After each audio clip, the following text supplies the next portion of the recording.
নমস্কার বন্ধুরা, আমি সবিতা। এই যে বাইম মাছ রান্না করব ঝিঙ্গা পোলে, খেতে কেমন হবে কমেন্টে বলবেন। এখন কেটে নিচ্ছি এই যে বাইম মাছগুলো।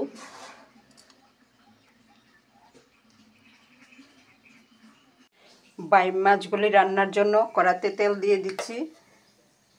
এখন দিয়ে দিচ্ছি পেঁয়াজ, কয়েক দুটা কাঁচা লঙ্কা,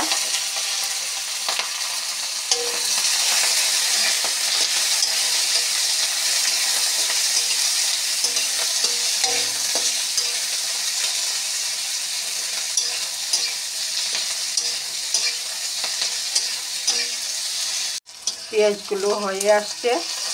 এখন দিয়ে দিচ্ছি মরিচ আর হলুদের গুঁড়া। এখন দিয়ে দিচ্ছি জিরা, ধনিয়া, কিছু কচুরি মেথি, স্বাদ অনুসারে লবণ, অল্প একটু সয়া সস।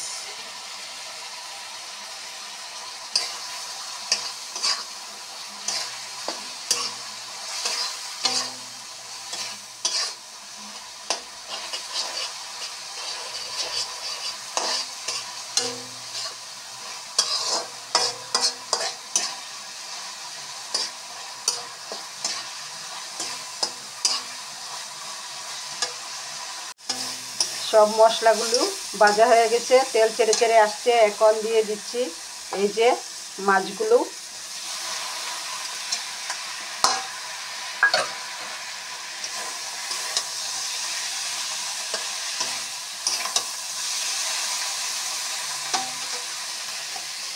আর তার সঙ্গে দিয়ে দিচ্ছি ঝিঙ্গা।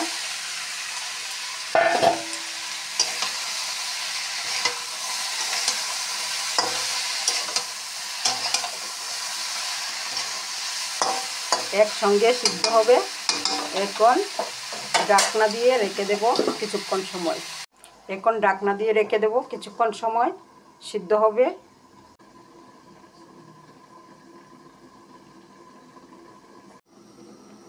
ঝিঙ্গা থেকে জল ছেড়ে ছেড়ে পোড়া মাছটা সিদ্ধ হচ্ছে, সঙ্গে সবজিটা পোড়াটা হচ্ছে। ঢাকনাটা উঠিয়ে দেখাচ্ছি। এই যে তরকারিটা মোটামুটি সিদ্ধ হয়ে গেছে। এখন দিয়ে দিচ্ছি 3টা কাঁচামরিচ আর ঘরের বানানো একটা মশলা দিয়ে দিচ্ছি।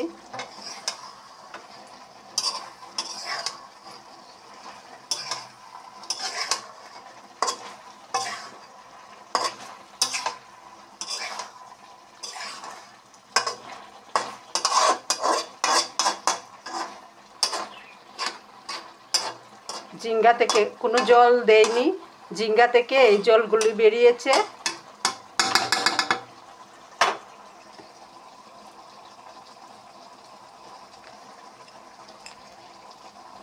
হয়ে গেল মাছ তরকারি।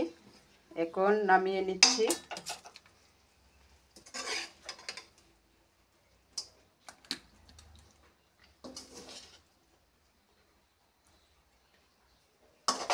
ঝিঙ্গা আর বাইম মাছ দিয়ে তরকারি এইভাবে বানিয়ে খেয়ে দেখবেন, খুব মজাদার হয়। এটা রুটি ভাত সবের সঙ্গে খুব ভালোভাবে, ব্রেডের সঙ্গে খুব ভালোভাবে খাওয়া যায়।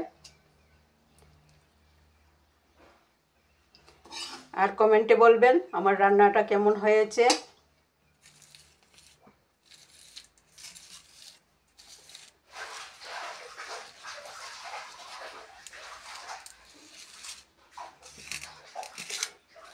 নমস্কার বন্ধুরা।